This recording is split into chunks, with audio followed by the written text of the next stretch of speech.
Relancé par Craig. Attention qui va s'échapper entre les défenseurs. Craig qui s'amène complètement seul devant Lapena. Tire, arrête Lapena qui envoie le disque contre la rampe.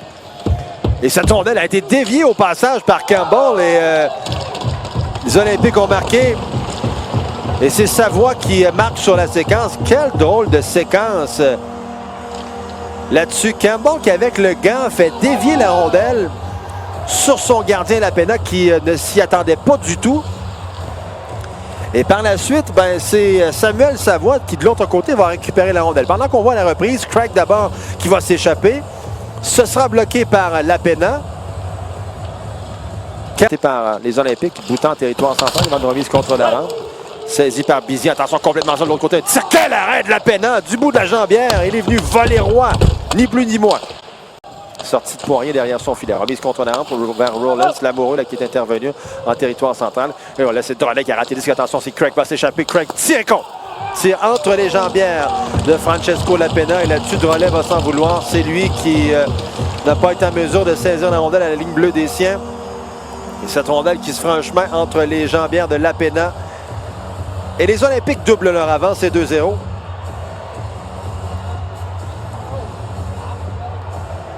Transfert pour Bouton, pas d'appui. À nouveau vers Roy.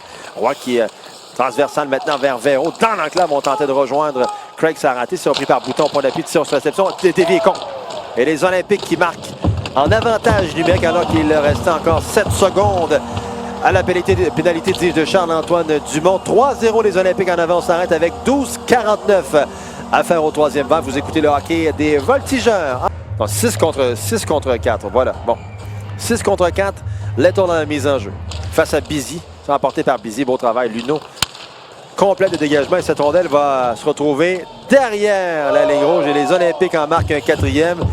Et c'est Tristan Luno qui va inscrire. Et j'ai l'impression, et ça c'est décevant pour un choix.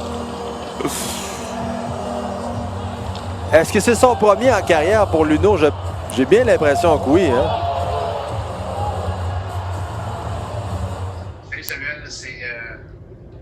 Je pense que depuis le début de la saison, c'est pas des chances qui ont raté pour toi qui manquaient. Là. Je pense que tu as eu des chances en or de marquer dans tous les matchs. Avais-tu l'impression que c'est une question de temps? Puis comment est-ce que tu t'es senti là, finalement quand ça a finalement marché aujourd'hui? C'est sûr que les dernières games, j'ai eu beaucoup de chance. Puis c'était un petit peu tough sur le moral. Je me disais que, regarde, comme c'est pas le fun, ça rentre pas. Mais à la fin des temps, je me disais j'ai eu les chances. Donc ça va arriver à quelque temps. Puis à soir, c'est là que ça arrivait, puis ça feel vraiment bien d'avoir marqué mon premier but.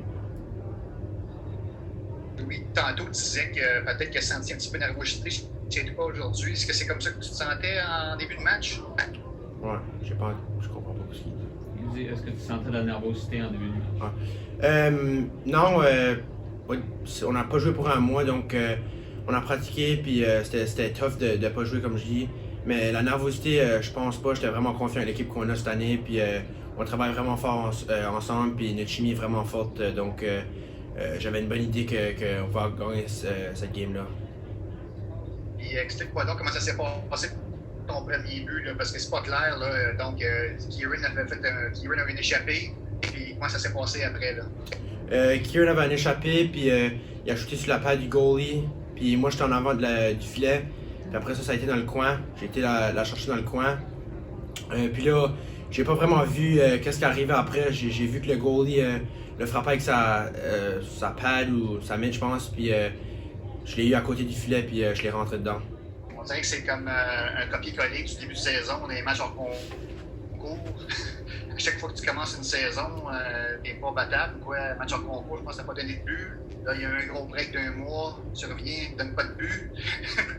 C'est les débuts qui te stimulent ou? C'est sûr, c'est satisfaisant, là, mais je pense qu'au total, c'est juste un travail d'équipe. Là. Je pense que j'ai rien à dire sur les défenseurs. Je pense que même moi, j'ai fait des erreurs durant cette game-là. Je me suis peut-être donné trop de shots, trop de travail, mais l'important, c'est d'avoir gagné. Puis je pense qu'au final, on a gagné 4-0. Puis c'est juste un gros travail d'équipe. On a tout respecté le plan de match. Puis je suis satisfait des gars. Jonathan Jobin. Le plus gros défi, Rémi, pour vous autres de revenir cet après-midi dans cette situation-là particulière de la bulle de Québec, mais aussi après 39 jours sans avoir joué, il y a toujours de la rouille, évidemment. Ouais, il y avait un peu de rouille, mais pas tant que ça. On n'a pas retourné chez nous. On pratiquait à chaque jour 5 fois par semaine. Donc, oui, il y avait un peu de rouille de jouer, mais pas tant que ça. Là, on a respecté le plan de match. Puis, à regarder notre jeu, ben c'était pas notre équipe qui était rouillée sur la glace. Là. On était super sharp. Là, puis, je pense que la rouille n'a pas tant paru. Louis, comme premier match dans la bulle, écoute, tout le monde, ça faisait 39 jours que vous n'avez pas joué, les voltigeurs non plus. Alors, comment est-ce que tu as vu ça, là, ce match-là? Ça a pris un petit peu de temps avant de vous mettre en match, j'imagine? Ben, je pense que si on regarde la feuille de pointage, on aurait aimé ça capitaliser peut-être un petit peu plus de bonheur, mais au contraire, je pense qu'on a joué une excellente première période. Je pense qu'on a manqué des grosses chances de marquer. Puis, vous donnez crédit à la Pena, ils les ont gardés dans le match tout au long de la soirée. Puis, nos gars, ils ont joué avec résilience, ils n'ont pas abandonné. Puis, l'important pour nous, c'est depuis le début, on parle de jouer 60 minutes de hockey. Puis, c'est ce qu'on a fait ce soir. On n'a pas abandonné. C'est des matchs qui peuvent être, quand tu domines au chapitre des lancers, puis même avec la possession de la rondelle, comme on le fait en début de match, puis on ne réussit pas à marquer, ça peut être dangereux. Il faut donner crédit au groupe de joueurs qui n'ont pas abandonné.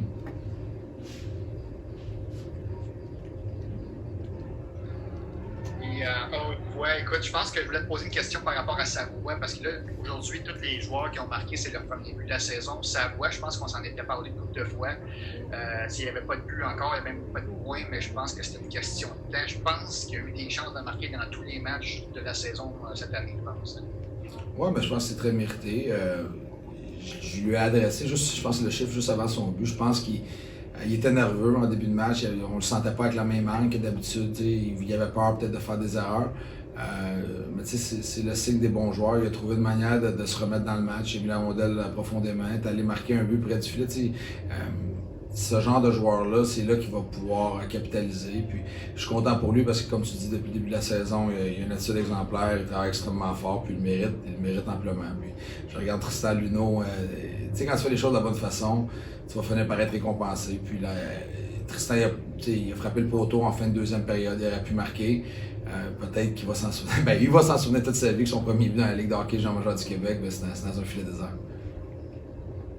C'est drôle parce que son premier but en carrière dans la LHQ des matchs en concours, c'était dans un filet désert aussi, puis il était un petit peu gêné de ça. Écoute, t'en scores 10 par année comme ça, tu vas peut-être bien content à la fin de l'année. Donc, c'est vraiment pas la manière. Tristan se comporte comme un vétéran sur la patinoire. Il prend son aise, il gagne en confiance match après match. Puis, de le voir performer comme ça sur un. C'est un gros stage aujourd'hui. On sait que tout le monde regarde. Puis, je pense que l'événement que la Ligue a mis en place, la bulle attire beaucoup de médias. Puis quand tu es le premier choix overall comme ça, tu sais que les yeux vont être rivés sur toi. Puis, je pense que c'est un gars qui, quand le challenge est haut, il est excité. Puis, il fait une bonne job. Jonathan Jobin, veux-tu. Oui. Ben, écoute, tu l'as abordé un petit peu avec JF, Louis, mais c'était quoi le plus gros défi pour toi et pour les gars d'arriver après 39 jours comme ça dans un match en après-midi en plus, là, durant la semaine, toute la bulle? Tes gars ont bien géré ça, t'es content de comment ça s'est fait? Oui, mais premièrement, je pense que ce soit en semaine, en après-midi, on voulait juste jouer au hockey. Le fait qu'on a vu des games hier, les gars ils ont regardé le match à l'hôtel, ils étaient extrêmement excités. Puis, le plus gros défi, c'était vraiment de commencer du bon pied et de garder les choses simples. Des fois, quand tu es excité, c'est là que tu vas un petit peu dans la dentelle. Mais au contraire, on l'avait adressé à nos joueurs en début de semaine, on l'avait adressé cet après-midi avant le match, puis ils ont adhéré à ça. Puis, je pense que dès le départ, on a établi le tempo, on a joué à notre identité, puis c'est ce qui a fait en sorte qu'on a eu un excellent match de hockey.